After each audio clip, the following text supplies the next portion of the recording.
IAMA. We're Stacy Cowley and Jessica SilverGreenberg, reporters for The New York Times. We investigated how legal and forensic flaws in alcohol breath testing have led to the dismissal of tens of thousands of tests in recent years.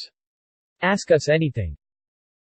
On this week's episode of the Times' TV show, The Weekly, we looked into lawsuits in multiple states, including Colorado, Massachusetts, New Jersey and Washington, that called into question the reliability of the breath tests used to prosecute drunk drivers.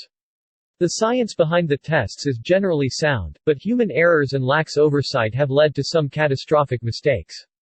In Massachusetts and New Jersey alone, more than 30,000 tests that led to convictions have recently been tossed out because the tests were unreliable.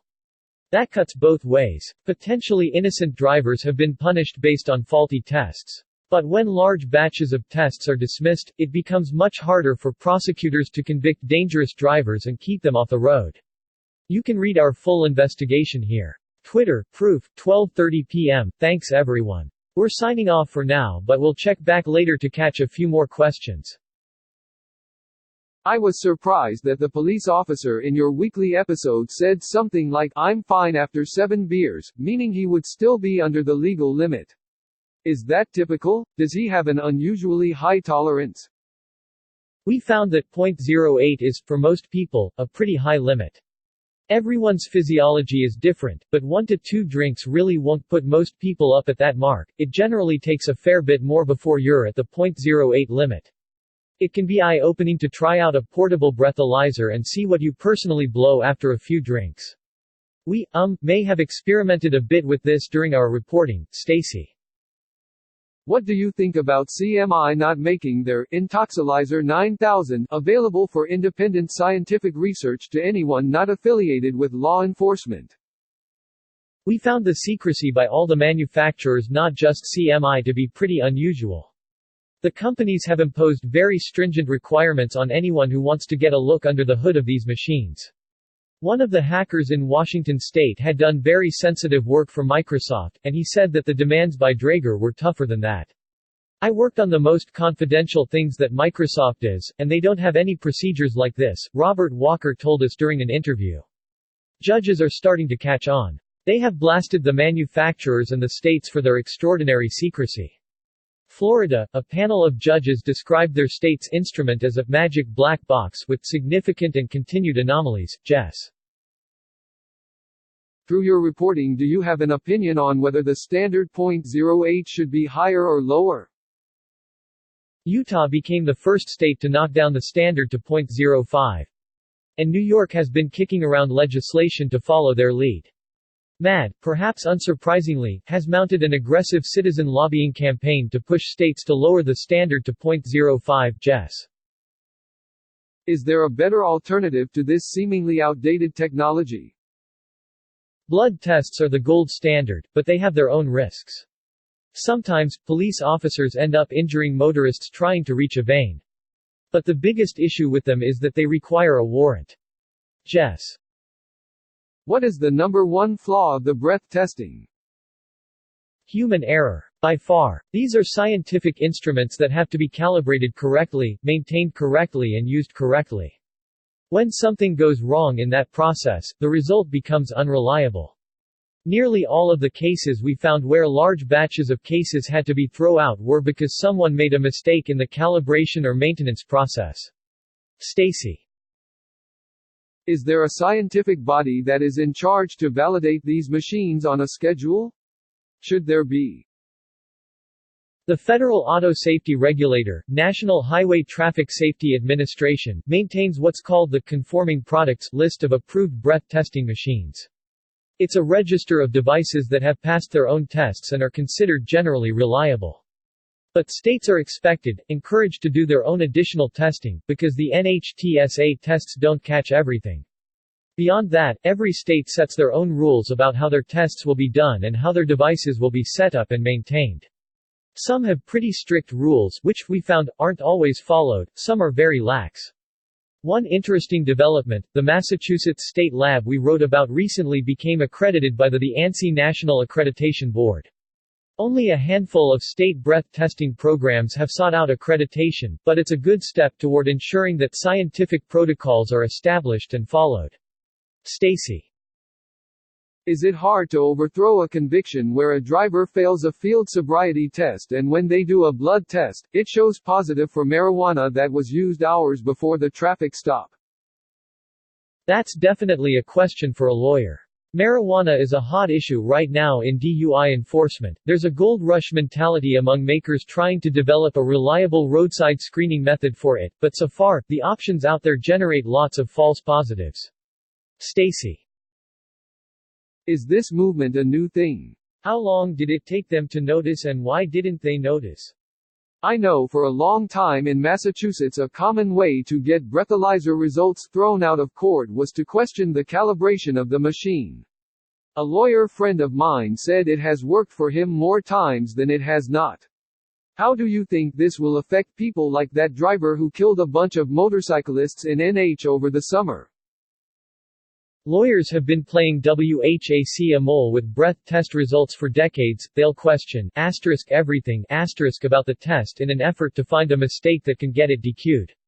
It drives prosecutors nuts, but many also acknowledge that the defense bar is a useful check and balance. The systemic problems that have come to light in various states generally only did so because relentless lawyers found something that seemed off and kept digging.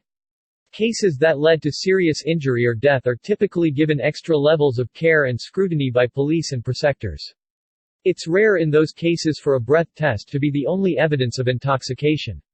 In the end, it still all comes down to a judge or jury, or a guilty plea, but those cases are typically treated very seriously. Stacy. Stacy and Jessica. Excellent reporting. I'm curious, in your investigation to how these breathalyzers work, did you find any evidence as to how 0.08 became the standard? To add on to that, has anyone addressed the personal variation in intoxication?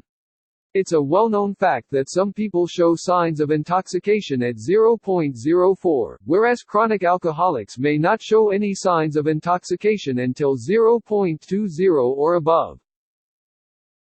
States started moving toward it in the 80s and 90s, but it became a de facto standard in 2000, when President Clinton and Congress passed a law that tied it to highway funding. To get the cash, states had to move to the .08 standard. Every state eventually did, and the issue of personal variation comes up a lot in discussions about DUI laws. As you noted, the point at which a person becomes impaired can vary a lot. The .08 standard was intended to cut through that and designate a mark at which everyone was considered too intoxicated to drive, regardless of whether they actually appeared impaired or not. Stacy. If I were to be breath tested, what should I look for to identify if a test is being performed incorrectly? In most states, you get a printout of your test results. This is the results page for Matt Motter, the driver we wrote about in our story. The results are kind of inscrutable to a lay person, but a knowledgeable lawyer or scientist in the field can go through the info and other records on the machine used, like when it was last calibrated, its repair records, etc., and look for irregularities. Stacy. I've heard for a long time that you should refuse all tests, take the alternative, usually arrest, and fight it in court. What are your thoughts, advice on this approach? It's an approach that has its own set of risks. Lawyers have advised drivers to do exactly what you are describing, but all 50 states punish drivers who refuse to take the test some very harshly. With legalization of marijuana in Canada, law officers are looking for ways to catch intoxicated smokers behind the wheel. Is there any future where a breathalyzer type of test is possible to catch marijuana users? That future is now. Manufacturers are already rolling out tests to detect drivers who are under the influence of marijuana. So far, when analyzed, some of those machines have registered some false positives. A test in Canada found that poppy seed bagels threw off the tests. Jess.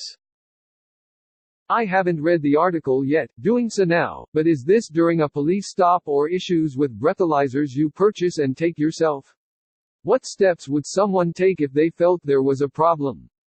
Unrelated to these questions, I had a terrible time with a stop once. I didn't want to submit to the test on the road, so they took me to a place with a machine. They said I didn't breath correctly, and then gave me a gigantic bruise drawing blood. It ended up being under the limit. Thanks, County. In the middle time I just had a pub defender basically try to talk me into pleading guilty because I'd have to pay $1,000 to get the blood work done if not. This took months because the lab was backed up, as I assume it is all of the time. I waited and was fine. The system really craps on people who can't afford to fight it. First of all, I'm so sorry to hear you wound up with a gigantic bruise. Second, our investigation zeroed in on the tests administered at the station, not the roadside one. Roadside tests, which rely on fuel cell technology, are widely acknowledged to be pretty finicky. All sorts of things can trigger a false positive, including burping or breath mints. That's part of the reason why in most states they are not admissible in court. We decided to focus on the tests at the station, partially because those were marketed as being reliable to the third decimal place. We found out that was not true. Jess. What made you investigate this matter? We noticed some litigation in local courts across the country, and we wondered if it was a national issue. As we were investigating, the cases in Massachusetts and New Jersey started blowing up. Did you compare U.S. situation to any other country? I'm Finnish and here a fake the breathalyzers are considered reliable. Works great if the laws and usage is done right. We focused our reporting on the United States, but many of the manufacturers distribute their machines the same ones that we looked at around the world. Jess. Who killed Epstein? What are states doing about marijuana? Trying hard to figure it out. A bunch of manufacturers are trying to develop reliable roadside tests, but so far, they're really flaky. Enforcement right now relies heavily on cops to make the case that a driver is impaired. The growing use of dashboard cameras and body cameras have helped there. It's now easier for judges and juries to see the behavior and actions of a driver that a police officer says is intoxicated or high. Stacy. Thanks for watching, listening. Don't forget to subscribe.